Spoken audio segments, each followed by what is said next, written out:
The problem is that AI is pretty much just creating data when we're talking about generative AI.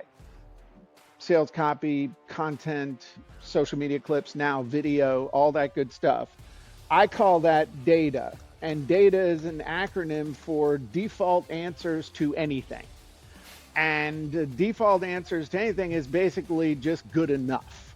Hey, we need a blog post on this. Instead of someone sitting down and writing it and actually thinking it through and it having some soul in it, which is on the other side, it's just good enough. And as people's skills at creating these things is going downhill because they're getting out of practice, their mental muscles are getting flabby, all of a sudden the stuff that they get from AI is pretty good. The problem is everybody else's stuff is pretty good. So now we're drowning in a sea of pretty good. This is the Entrepreneurs United podcast with your hosts, John St. Pierre and Rich Hoffman. Rich, you and I have spent a lot of time here recently talking about AI, learning about AI, just really diving deep into it. And today we have Jim Edwards, and Jim is the OG of copy and content. He runs a company called copyandcontent.ai, and he's been in this space for quite a while now. This is not something new for Jim. And today we're going to talk about how we can use AI to really augment what we're doing, but not necessarily use it to potentially our detriment. Jim, welcome to the Entrepreneurs United podcast. Hey guys, thanks for having me. I'm excited to be here. I'm fully caffeinated. Love it. Listen, this is one of those episodes that if you are not on YouTube, I would recommend you potentially stop listening where you are, go to YouTube, search for the Entrepreneurs United podcast, and go look for this Jim Edwards podcast. He's got a big dry erase screen behind him, which you guys know I love that. But he's also wearing a hoodie that says, "Go ahead, push my button." So, Jim, I'm going to go ahead and push that button, and I'm going to say this question. Entrepreneurs and leaders and companies that are listening to this, by the end of this conversation, what is the one thing they need to be like maybe slapped upside the head or woken up to? What is the message you have for them today? The biggest thing is that you, whether you realize it or not, you are either at a fork in the road or you have already started traveling down a direction at that you chose at the fork. And I might try and get you to come back and go a different direction. Because if you keep going, you're headed for some real problems, especially when it comes to AI and your content creation and your sales copy. Describe more about that fork in the road. How would someone know that they were at the fork or they potentially have passed that fork? So, one of the things that's going on right now is that people are seeing AI as a way for them to be able to get more stuff done. And there are really two schools of thought, and that is the one group that's trying to replace themselves or replace somebody in the company. We don't need a copywriter anymore. We don't need a content creator anymore. We don't need a graphic designer anymore. We don't need somebody to plan our content marketing strategy or do our blog posts or our social media because we'll just let AI do it. And that's one direction that you can go. And I say people are trying to replace themselves and they may just be able to do it. The problem is that AI is pretty much just creating data when we're talking about generative AI. Sales copy, content, social media clips, now video, all that good stuff. I call that data. And data is an acronym for default answers to anything. And default answers to anything is basically just good enough. Hey, we need a blog post on this. Instead of someone sitting down and writing it and actually thinking it through and it having some soul in it, which is on the other side, it's just good enough. And as people's skills at creating these things is going downhill because they're getting out of practice, their mental muscles are getting flabby, all of a sudden the stuff that they get from AI is pretty good. The problem is everybody else's stuff is pretty good. So now we're drowning in a sea of pretty good. And if you think about it, anybody can use ChatGPT, anybody can use Gemini, AI Studio, Claude, Nick and Tony's Autobody and AI upstairs, whatever it is. And so everybody has just, the mediocre stuff is just raised up a level, but it's all pretty much everybody's doing the same thing. And so if you can replace yourself with AI with creating the content, then how do you differentiate your content? Well, the only way you can do that is with what I call SOUL. And SOUL is also an acronym that stands for stories, opinions slash observations, unique perspective, and lessons learned. So if you think about it, the only thing that differentiates us from all that default data out there is our own experience, our experience with the topic. No matter what you're doing, your experience is the only thing that's going to differentiate you from everybody else. And stories, opinions, observations, unique perspective, lessons learned are how you are able to make yourself stand out from everybody else who's just given the default stuff. So I'll just give you a real quick example. So I wrote a book called Copywriting Secrets, sold well over 100,000 copies. And in there, I teach how to write a sales letter with 13 points. Okay. Guess what? AI can tell you those 13 points. AI probably can do a better job of explaining those 13 points than I can now. So I'm almost 60. But here's the thing, if I tell you a story about the very first sales letter I ever wrote, about how I was in a hotel in Boulder, Colorado, how I had just watched a presentation about sales letters, how I couldn't afford to buy the guy's program, but I went into my hotel room because I didn't have money to be able to hang out at the bar with all the fellas. And I sat there for 4 hours, pounding my head against the keyboard, and was able to take my 40-page website, turn it into a one-page sales letter, take stuff I'd been giving away for free, turned it into bonuses that they got when they purchased. And when I woke up the next morning, my sales had literally increased 250% overnight. And I was making enough money to move out of a trailer park I'd been in for 7 years and move into a house. Now, would you like to know the 13-point sales letter formula I used to write that sales letter? And you're like, heck yeah. And it could be the exact same thing that AI kicked out, but because my story kicked it all off, you're interested. So this is the fork in the road. Am I trying to replace myself, or am I going to use AI to amplify and accelerate what I'm able to do with my own stuff? And that's what I'm very much a proponent of people doing. Don't replace yourself. Use AI to be superhuman. Can you remind me what was the acronym for data? Oh, I got that Default. one. I got that one. Hold on a second.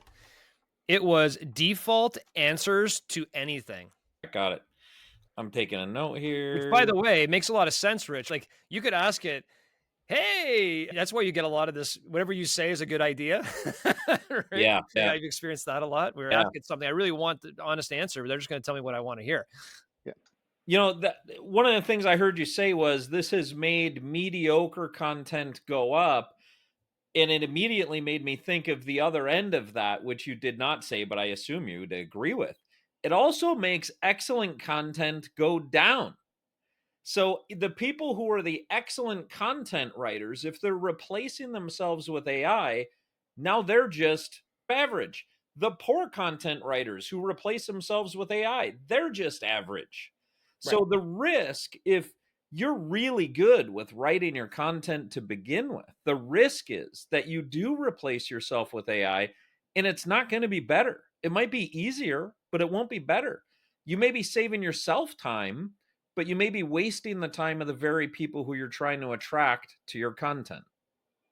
100%. And what that really is saying is it's causing really good content creators to get lazy because you're trying to fight back against this avalanche of intellectual poo that is just inundating the world. One of the other things I tell people you need to do is you need to stop thinking of yourself purely as a creator and start thinking of yourself as a curator. So, a curator of content means you know what's good and you know what's not. And even if you're using AI tools, the curator's job is to make sure that what's being put out is useful and valuable and of the highest quality for the target audience. And so you don't just get to say, "Hey, I don't have to make my brain smoke as hard with the effort," but it's I'm putting out the same amount of effort, but I'm putting it in different directions. Meaning, you also need to be able to recognize whether anything's good or not. That's part of the reason why the person in the office who quote unquote knew how to use AI and was able to churn out something that sounded pretty good, if nobody's an expert in it or nobody really knows what the hell's going on, then good enough looks pretty good because it's better than I could have done by myself, is how people look at it. I'd love to share with you one of the things that comes to mind for me, and for you to feel free to contradict or embellish or elaborate or add to it. On the default answers to anything, the way to get that is ask it a question. So you get on ChatGPT and you say, "Hey, I'm going to do a sales meeting tomorrow. It's going to be 2 hours long. What should the agenda be?" And it comes up with an agenda. Sure. That's the data, the default answers to anything. If you want to amplify and accelerate, you would give it a lot more. You would say, "Here's the previous sales meeting that we used. Here's what I think we should include in it. Here's where I think we should go with that meeting. Can you fill in the gaps? What am I missing in this?" So, in one, you're getting the default output from AI and you're tweaking it. In the other one, you're giving your input to AI and it's tweaking your input, which is the amplify and accelerate. Am I getting a tactic down on how to use this, or am I off base on that? No, you've got it. And that's one of those things is that it'll give you whatever and it'll tell you real sharp when you're doing it too. If I want to feel better, I'll go talk to AI because I'm really smart and cutting right to it.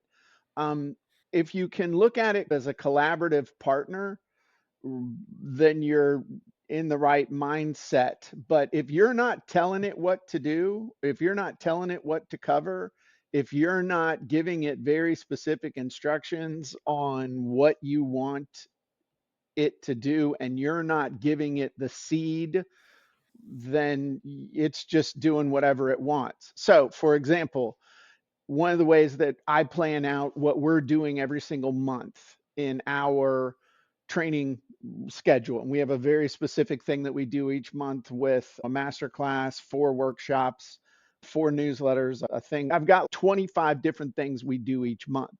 So I took all the stuff that we had done for years manually, fed it all in so that it could see the patterns and stuff of what I was doing. And then I now feed it, okay, this is the topic, these are the guests, this is what we're doing, this is all that stuff. And then it gives me suggestions that I say, good, bad, no, this, hey, didn't think of that. No, I want to do this. So it's more of a collaborative partner and I'm managing the process rather than lighting a firecracker fuse and throwing an M80 down a toilet in the fraternity house and just kind of watching what happens. I know there'll be mayhem. I just don't know exactly where it's going to happen. So, really, Jim, when it boils down to it, a lot of people are putting out mediocre content because they're jumping on the AI train. They're trying to be more efficient, get more content out, whatever it may be. Whether you're a business, a coach, a consultant, anybody who's trying to put any content out, what should they do? What should we do? So let's just take Rich and I as maybe case studies here. We coach entrepreneurs and leaders within companies, and we curate content. Most of what we're curating now is actually more the hard way, the old school way of curating content.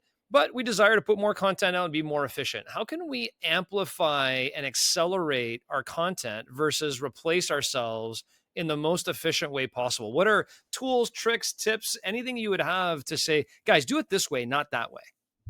So one of the easiest things that you can do when you have, let's call it a blob of your own intellectual property. So you have written an article or you have caused to be created, say 500 words that are absolutely, this is what we think, this is our SOP, this is our philosophy, whatever that is. Okay. Now, one of the ways that AI can help you is to slice and dice and repurpose. So you take that and you say, okay, I want to take this article and create a 60-second real video script. I want to take this and I want to extract from it 5 really good quotes that from this article. And I've got tools that help you do all that. And but you could do it with anything. It's just like, how much do you want to be a prompt engineer versus just having it handed to you? But if you were to then take that and say, okay, turn this into a podcast. So take this article and come up with 12 questions I could ask or someone could ask me on a podcast that I could elaborate on this.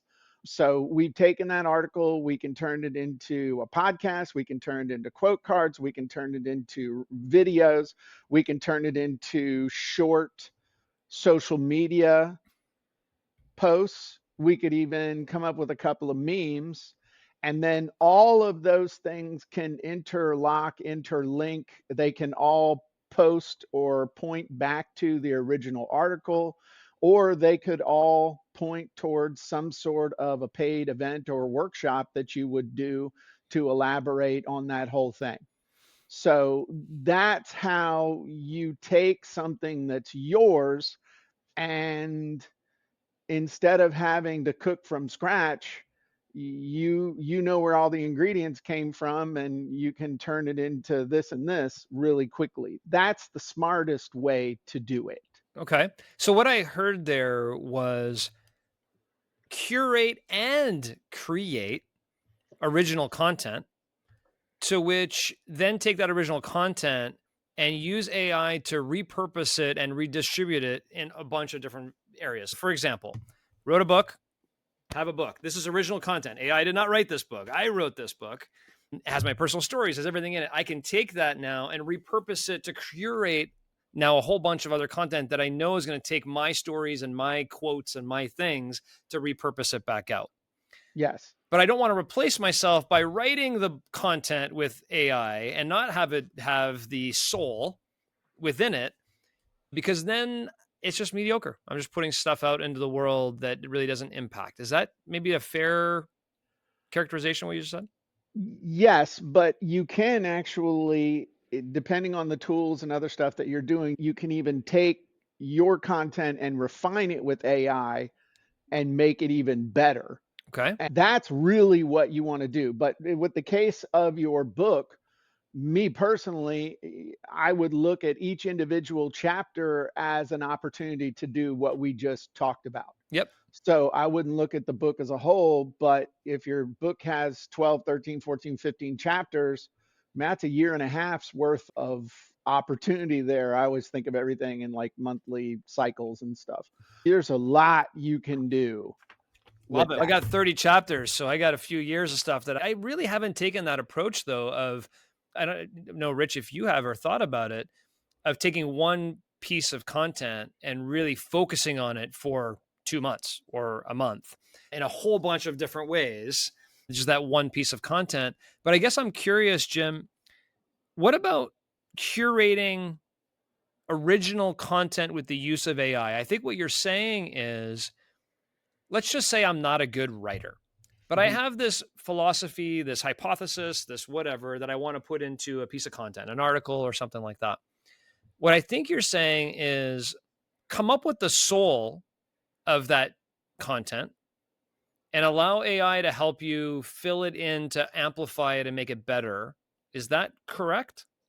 So, one of the things that we do is we teach people how to not worry about passing 11th grade English, but Yeah. to be able to get the story out of themselves or to explain the lesson that they learned or their unique perspective on an issue and be able to just get it out of your head, typically by dictating or just having a conversation or doing like what we're doing here. Have a friend sit down, ask you a bunch of questions, and then start thinking in terms of those things as building blocks. One of the things that I do is I have these special big Legos that with whiteboard tape on them that I'll literally use to assemble stuff in my mind ahead Mm. of time, thinking in terms of the building blocks that I'm going to use, and then I get them out of my head any way I can. Maybe I'll write it out, maybe I'll dictate it, maybe I'll have a friend ask me a bunch of questions, or we even have tools where the AI will interview you verbally. You can literally have a conversation with it. And so then we're able to take the response and feed it through AI. We can analyze your communication style, your writing style, all that stuff, and it's pre-programmed in there so that it takes what you spoke and it just fixes it and it turns it into what you would have done if you'd have had time to sit down and write it. And so that's what we want to do, is have the spark come from us and to have that soul light in it. And then whatever you're using, have the AI create what you would have created if you had the time, not just create some default crap that looks good enough. Can I boil this down to the difference between two things? One, original content, which AI edits, versus general intelligence, which you edit. Yeah, and that's a couple different ways you can get to it. Sure.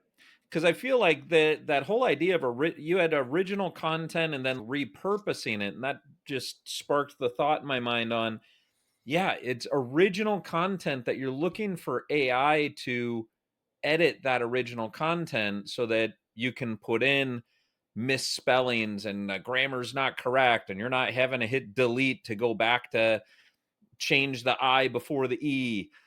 You just go, let AI edit it in a way that you may have edited it that same way. If you hired an editor, you took enough time to read it 5 times to do the editing, but you don't need to do that anymore. Do that, but give it the original content first Right. versus getting the general intelligence from it and then you going, yeah, let me embellish that just a little bit. Well, and I think, the first part, yes. The second part, when you say embellish it, I think it's more what I look at is, okay, I want to communicate something to my audience. So let's say I want to do an article of the 5 top ways to market your book on Black Friday. Okay, just yanking that out of thin air. Okay, pretty much plus or minus, those 5 ways to do it are going to be the same no matter who's telling you. Okay, come up with an offer, bundle it up, have a special price, have a deadline, all that stuff. Okay, so I can put my little spin on it, but it's still not really having the spark. But if I tell a story about the lesson I learned last year during Black Friday that actually helped me to make an extra $10,000 selling a $15 book, and here's what happened, and then here are 5 tips for making your Black Friday sale rock. When I've opened the door of people's minds with that soul based content, nobody gives a crap about the 5 tips, where they came from. Nobody's going to run them through a GPT detector. You could tell them, hey, and here are 5 tips I got directly from ChatGPT that are totally unedited. No one will care because you have established the connection with the reader with sharing a little piece of your soul. That's what you want to do. So it's not a case of, hey, let me generate some stuff and then I'll sit there and work on it. Like I hired somebody off of Fiverr, which English was like a fifth language, to ghostwrite this article for me, which is what people were doing 5 years ago. That was the big strategy. Um, that's just trying to make default content a little bit better. I'm saying if you got to do data based stuff, steps to do this, how to do this, that kind of stuff, throw some soul in the front and you're going to get a much better result. I think I got it. The distinction you're making is, hey, Rich, when you said original content, AI edits it. Spot on. Hey, Rich, the part you're missing about what I'm trying to teach here is you can get the general intelligence and add the soul later. But at the end of the day, my whole message is about adding the soul. You could do that up front and then go to AI, or you could go to AI first and add the soul later, but add the soul. That's what needs to be done. Yeah. And I think if I was going to define that even or refine that even more, Please. I'd tell you to start with soul and build from there. Yeah. You need to look like the stories of the best Black Friday sale I ever did and the lessons I learned from it. Crap, once I do that, do I even really need anything from the data side? So Yeah. start with soul. I think at the end of the day, I think that's part of the connection. And what I'm thinking we're going to lose a little bit, we've already potentially lost a little bit of it, is that human connection, that human emotion, that human connection, whether it be in person or even like this. If we're replacing ourselves with just general intelligence, we're losing connection. And I think soul and stories provide that connection, that human emotional connection that people are going to continue to want more and more of. So I think it's a great connection point for us here today, Jim. How can our audience learn more? It sounds like you have a book, you have some tools, you have some different resources that you potentially have available here. Where can people get more information? So the best place you can go check me out is at jimedwards.com. So if you go to jimedwards.com, that's kind of all things Jim. Okay. Love it. Thank you very much for your time here today, and certainly for reminding us all that it all starts with soul. That's the big thing I'm taking away from today's episode. Thank you very much. Thanks for having me. Stay tuned as John and Rich unpack today's conversation. John, one of the things I was thinking, but I wanted to save for our conversation, I didn't want to take Jim's time with it, was the idea of using it as a collaboration partner. And here's what I was thinking. I bet if we look at what AI can be as a collaboration partner, it can be excellent. But it also can be a brand new employee who's just very encouraging to you because they don't want to offend you. And they know a little something about everything, and they'll blather on about all of it. And that's why we have to be a curator of that content. We still have to be the decision maker about what ultimately happens when we're using that collaboration partner. AI cannot be the decision maker. That brand new employee who knows a little bit about everything and is super positive with you on any topic you bring up, that person's not the decision maker.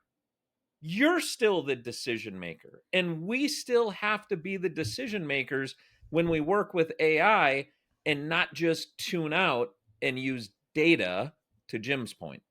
Yeah. I'll tell you what I was thinking about. Yeah. We have close to 270 hours from 270 episodes of the Entrepreneurs United podcast for 5 years straight every week. I don't know if there's any topics about business or leadership that we haven't touched on at one point or another. I'm sure there are. I just don't know what they are at this moment. We've told a lot of stories. There's been a lot of soul. This is original content. That's fantastic. I'm really happy that we have that in our repository. And I love doing it. And I hope we do it for another 5, 10, 15, 20 years. That'd be fantastic. 30. But I'll say this, Rich. One of the underutilized tools that exists right now in AI is conversational. And you can have these conversations. I thought about this once when I was writing my book. There's a company out there called Scribe that helps you write books. that I did research on.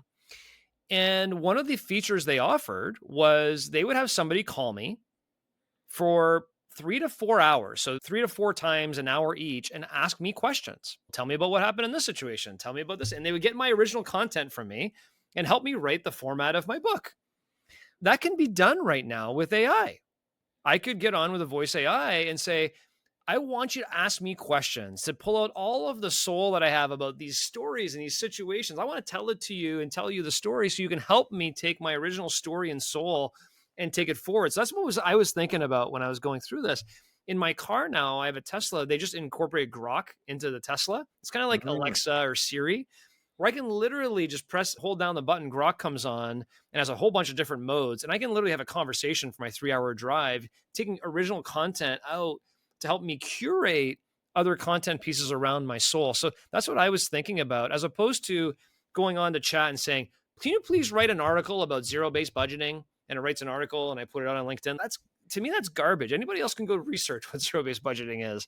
So it really hit me a little bit that I need to extract more soul out of my stories, opinions, and observations, unique perspectives and lessons learned. I got to pull more soul out of me to curate more content. That's the biggest thing I took. And there's a lot of ways we can do it. I just got to use them better. All right, I've got a challenge for you that may be like challenging you. Where does the idea of getting soul in it balance with, I know you've been very into creating bots on N8N, where you could tell it a little bit and it'll create a whole story and put that on LinkedIn, for example, that doesn't have a ton of soul. So where do you see that balance? But before I release it to you, I'm going to give you a thought on my end just to expose my position here. I feel like there's a lot of AI being used that saves the creator of the content time, but net wastes the universe's time. Because it may have saved the content creator 5 minutes to write their own post with soul. But now there's this thing that's 6 paragraphs long instead of the content creator creating 2 paragraphs long, that now there are 100 people reading 6 paragraphs long that something AI created, and instead of reading 2 paragraphs long the human created, but it would have taken the human 5 more minutes.